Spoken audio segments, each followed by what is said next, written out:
How to recall an email in Outlook. If you are using the latest version of Outlook on the web or Windows desktop and need to recall a sent email, then simply follow our steps. Firstly, in the left folder pane of Outlook, simply select the Sent Items folder option available there.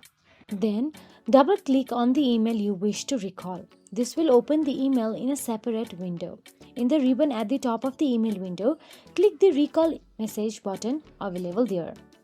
Once you click Recall Message, a confirmation dialog box will appear. Then from there, select OK to proceed with the recall.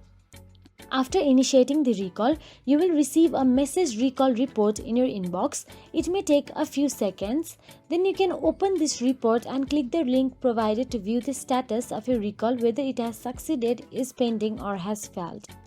So that is it. If you found this video helpful, please like, share and subscribe, and thank you so much for watching.